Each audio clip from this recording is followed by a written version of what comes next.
Bill was listening in on the conversation we were having with Jay Clayton just earlier and has now called into the Squawk Newsline. Bill, it's great to have you on the program. I'm curious what your thoughts were as you were listening to that conversation. So I thought Jay was spot on in many ways, with one exception, and you with one exception, which is I don't think this is that complicated.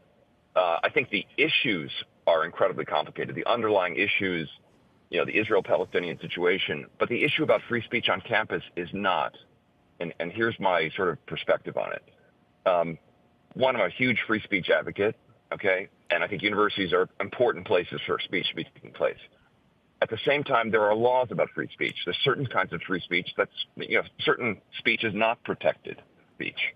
So, for example, if you incite people to harm others by your words, okay, that's fighting words.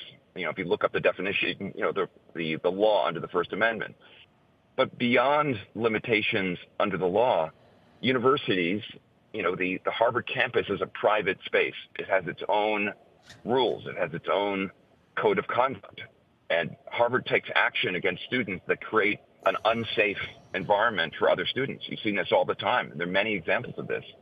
And it's usually when someone says a slur, for example, against an LGBTQ person or a person of a different skin color, for example. And that kind of speech, which is actually permitted speech under the First Amendment, okay, it's hateful speech, but it's permitted. Most universities, I think the vast majority, don't tolerate their students speaking like that on campus. They suspend them. There are administrative procedures, depending upon the degree of, if students show hostility to one another, physically or otherwise. So, for example, there was a protest on Harvard, and there was that video. It's on video, yes. And you make the point that they should be suspended immediately. And what's taking so long? Yeah, and the answer is, there's a police investigation, and therefore we're not going to do anything until the investigation's completed. It's absurd. Harvard's never behaved that way. Harvard suspends students for drinking too much. Okay, Harvard suspends students for one kid. This is a friend of the industry. Okay, a son of a very good friend of his on the lacrosse team, drank too much, found himself asleep in another student's car, and because they were of different ethnicities, the assumption was that it was it was somehow of a racist act. He was suspended for 2 months before the investigation was completed. But Harvard took immediate action. And I think the issue here is, one, free speech is critically important, and Harvard, unfortunately, has not been a bastion of free speech. There was a survey by an independent organization that looks into these issues on campus, and found Harvard was ranked last. Okay, they've gotten worse in the last 4 years, but this year they literally came in last out of 254 schools. And now the school is using, and the president is talking about how free speech is so important, which is why we've done nothing on students shouting "Free Palestine" from the river to the sea, which is known. Okay, if people were talking about lynching members of the black community, that would not be permitted speech on campus. We were saying, let's throw out LGBTQ people. Let's throw them off into the sea. I mean, that would not be permitted speech on Harvard, and I can't imagine be permitted speech elsewhere. And the fact that it's allowed to continue, okay, and the university does nothing, that's when, what started out as legitimate criticism of Israel. There's nothing wrong with being critical of Israel, okay? And you should be able to say whatever you want, which is critical of Israel. It's another thing when you're talking about the, eliminationist talk, right? Destroying a people, an ethnic group, okay? That's genocide.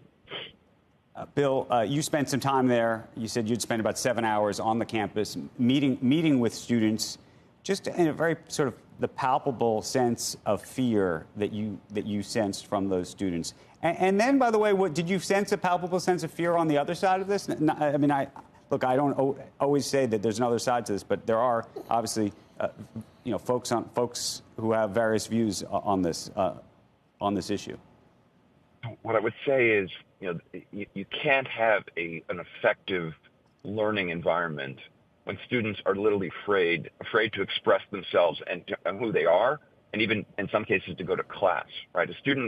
I did a town hall with a bunch of students, and a student said, Bill, I have a tough time going to class when on the student message board someone's writing, anti-Semitic statements or putting up anti-Semitic cartoons, and then I see him, and he sits in front of me at my HBS class. It doesn't help my ability to learn, right? And I think the reason why universities have the ability to say in their own environments, we're going to actually have some limits on free speech. We're not going to allow people to say hateful things about Jewish people, about black people, about LGBTQ people, because it creates a hostile environment that's not conducive to learning. A university could come to that conclusion. A university could also say, we're going to follow very strictly the laws around free speech. We're going to, allow everything up to the edge on free speech. But even there, again, what's not permissible speech, what's called fighting words, or where you make statements and you incite people to cause harm to others, and it creates a risk of imminent harm. And what's happened, certainly on the Harvard campus and elsewhere, is in fact a risk of imminent harm. Right? Well, if someone is... Yeah. What's even more frustrating to me is that the hate speech is being defended. The things that you're talking about are being allowed right now. But for years now, the wrong ideas, and usually they're conservative ideas, and Jay Clayton brought up, expressing skepticism about,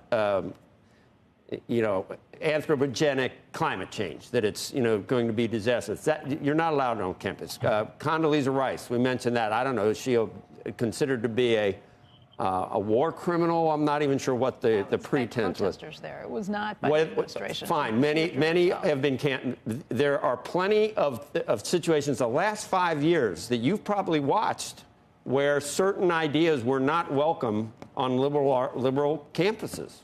And Joe, you're entirely right. You ever say anything about that, Bill? Did you ever say anything about that? I mean, yeah. It's maddening. Yes. And now this is allowed. That's why the juxtaposition is just unbelievable.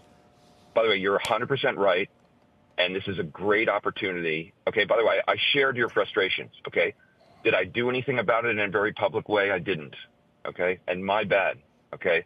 But yes, the whole purpose behind a university system where professors get tenure was actually to protect them so they could put forth controversial ideas. Okay, science, is about the continual pursuit of the truth. Okay, and what we believe to be true about science changes, and it changes over time very dramatically over centuries. And if you create an environment in a university where you can't challenge things like, the climate thesis, that is a very, very dangerous thing. The same thing is true about, controversial topics like vaccines. The same thing is true, universities are supposed to be safe places to have those kind of conversations. And you're entirely right. What's happened is tenure has been used as a way for someone to have permanent protection for their job.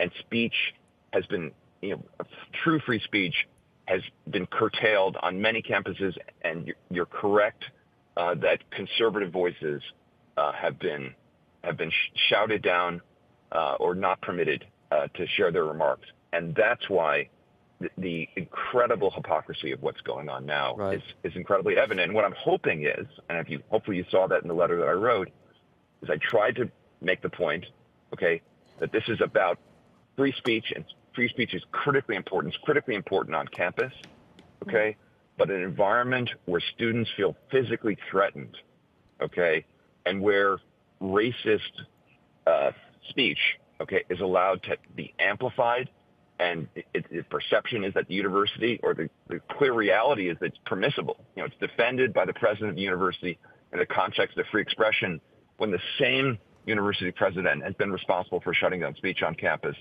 of other members of the faculty and students.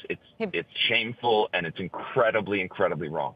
Hey, Bill, can I just ask you, I agree with you on a lot of what you've said. The anti-Semitism that we've seen, that is rampant anti-Semitism, 100%, I think, should be barred by these universities.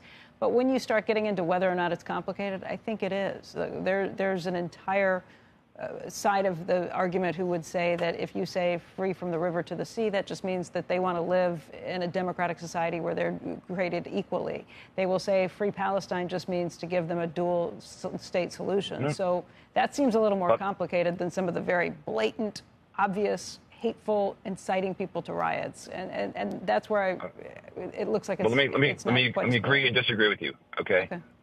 Free Palestine, I have no objection to it. Okay. You can say free anything, it's fine, okay? But the language from the river to the sea, these are Hamas's words. These are the words of terrorists, okay? This is part of the Bible before that. The Hamas people did pick it up. But it was adopted by Hamas. Right, it's part of the Hamas charter, okay? So if you had students chanting part of the ISIS charter, okay, and again, I haven't read the equivalent of the ISIS charter, okay? And everyone knows precisely what it means. I mean, there are code words to speak about other ethnic groups, okay, that are not permitted on campus, right? There are epithets, there are nicknames, for example, given to other ethnic groups that are entirely not permissible, and not just ethnic groups, right? LGBTQ. By the way, the complication, where I totally agree with you. First of all, number one, I'm pro-Palestine, I'm anti-terrorist. Yeah. Right. But the complications, a lot of complication about the history, okay, about, entitlement to the lands, okay, and there are powerful arguments on both sides, and we should be having these conversations on campus. We should be bringing the faculty, the students on all different sides of the issue to have a conversation to look for solutions. Yeah.